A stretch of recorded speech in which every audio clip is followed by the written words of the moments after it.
Bismillahirrahmanirrahim. Assalamualaikum warahmatullahi wabarakatuh. Waalaikumsalam warahmatullahi wabarakatuh. Alhamdulillahirabbil alamin. Wassalatu wassalamu ala asyrofil mursalin wa ala alihi wasallam. Ya, pagi ini kami bertiga di sini ingin menyampaikan makalah konsep akidah dalam Islam. Yang pertama, materi pertama disampaikan oleh Pak Dipa. Silakan. Di era global seperti sekarang ini, akhlak seorang muslim semakin beraneka ragam. Manusia cenderung mengikuti gaya hidup yang mewah dan modern. Mereka bahkan lupa dengan adanya etika, moral, dan akhlak yang dijadikan pedoman hidup dalam kehidupan sehari-hari. Selama ini, pelajaran mengenai akhlak sudah diperkenalkan sejak kita menempuh pendidikan sekolah dasar. Namun, akhir-akhir ini sering kita jumpai seorang muslim yang mencerminkan akhlak yang buruk.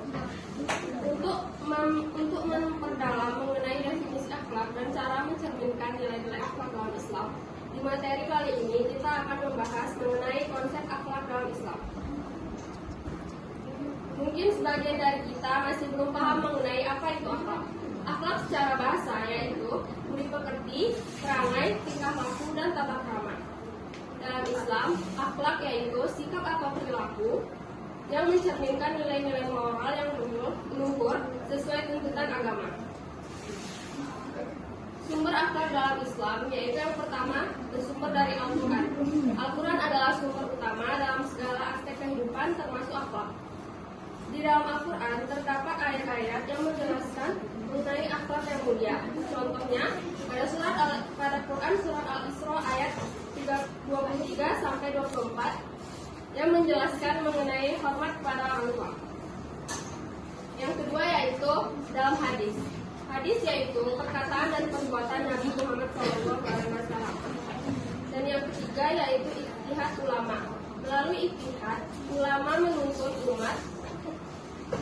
umat untuk mengikuti nilai-nilai moral dan etika dalam Islam yang dalam situasi yang tidak secara langsung dijelaskan dalam Al-Quran dan hadis.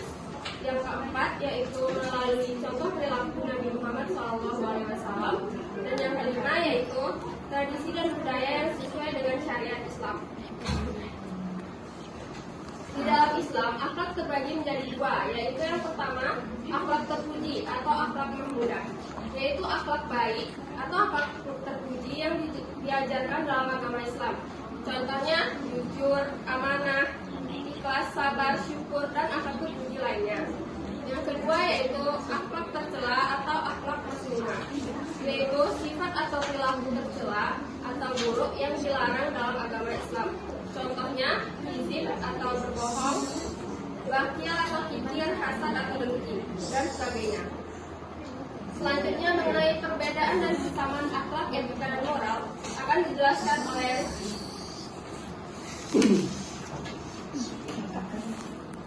persamaan antara keempat terminologi tersebut yaitu pertama akhlak, etika, dan moral mengacu pada ajaran atau gambaran tentang perbuatan, tingkah laku, sifat, perangai yang baik. Kedua akhlak, etika, dan moral merupakan prinsip atau aturan hidup manusia untuk mengukur martabat dan harkat kemanusiaannya. Sedangkan perbedaannya yaitu etika adalah. Selanjutnya kelompok 2. Ada yang ingin bertanya?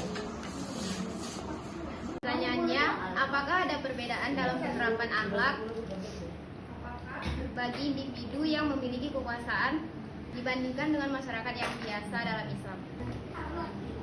tindakan apa yang mencerminkan akhlak kepada sesama manusia, tindakan apa yang berpengaruh terhadap pembentukan akhlak seseorang. Kan ada 5 itu disebutkan. Yang nomor 4 itu contoh perilaku Nabi Muhammad. Kan 1. Sebutkan salah satu perilaku. Nabi Muhammad. Terisa, pertanyaannya, apa yang paling berpengaruh terhadap pembentukan pembentukan akhlak seseorang. Pembentukan akhlak seseorang dipengaruhi oleh beberapa faktor. Yang pertama yaitu pendidikan agama dan spiritual. Ajaran agama memiliki peran utama dalam membentuk akhlak seseorang. Yang kedua yaitu lingkungan keluarga. Keluarga adalah lingkungan pertama yang sangat berpengaruh dalam membentuk akhlak. Yang ketiga yaitu pengaruh lingkungan sosial dan teman sebaya. Lingkungan sosial termasuk teman sebaya juga memiliki pengaruh besar pada pembentukan akhlak, terutama pada remaja. Yaitu yang kelima, pendidikan formal dari sekolah. Sekolah tidak hanya menjadi tempat belajar ilmu pengetahuan, tetapi juga menjadi tempat pembentukan karakter dan akhlak. Yang kelima yaitu pengaruh media dan teknologi. Di era digital ini, media dan teknologi seperti televisi, internet, dan media sosial memiliki peran yang besar dalam pembentukan akhlak seseorang. Yang keenam yaitu berdasarkan pengalaman hidup dan rujukan masyarakat. Paham? Pertanyaan kelima dari Rehana. Ya, Perwakilan kelompok 5 ya.